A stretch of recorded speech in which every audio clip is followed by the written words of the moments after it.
There comes a time in a person's life where they start thinking about slowing down and taking it easy because they're not the same spring chicken they used to be. However, Tom Cruise is not one of those people, so let's talk about Mission Impossible: The Final Reckoning, cause shit.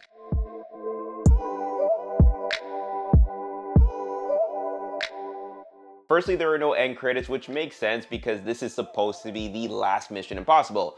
Or so we thought, because Tom Cruise said that he is not going to retire anytime soon. And even the director Christopher McQuarrie announced that they are developing new ideas for future installments. So I mean, hey, let's do this. And I have a different level of respect for stars who do their own stunts, which is why I personally really enjoy Thunderbolts, because Florence Pugh announced that she was gonna do her own stunts. I love it. Now, Final Reckoning is 2 hours and 51 minutes long, and it doesn't need to be like that at all. The opening to the film is a flashback to all the other Mission Impossibles, which is kind of cool because it shows how they've been planning having small details in the previous films have major impacts in this one. But in all honesty, I'm quite annoyed because I did not spend 15 hours binging this damn franchise just for you guys to give me a Sparks Notes, and it's like, brother, if you have epilepsy, please don't watch this movie because the amount of flashing and blinking lights had me feeling like I was in a Kanye West song, and I didn't think that they would take it this far. But what do I know? The Final Reckoning picks up after Dead Reckoning with a super AI, the Entity, doing what all super AIs tend to do, which is destroy humanity, and the strong will survive, and it becomes a new dawn of humanity.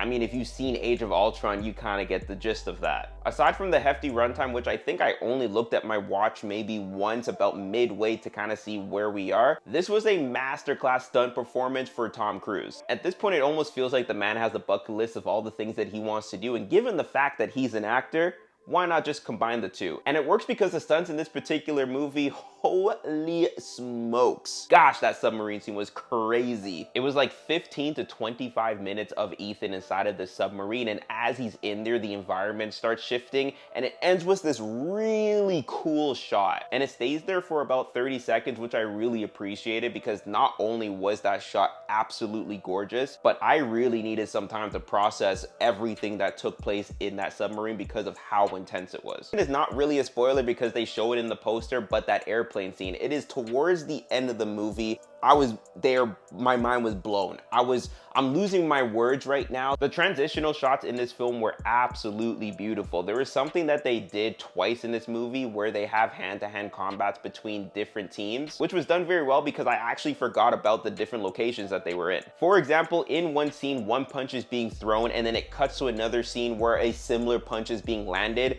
and I'm just like, whoa, what the hell is going on over here? That being said, my biggest issue for Final Reckoning, and it's something that carries on from Dead Reckoning, but it's the forgettable villain. Like the fact that they use religious undertones, having the Entity and the servant Gabriel. Like you would think that Gabriel would be more of a force to be reckoned with.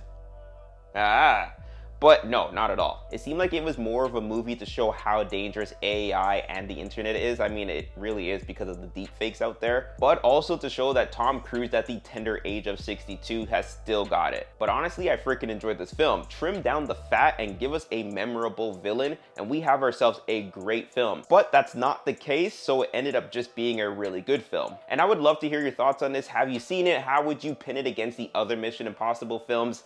And yeah, that's about it.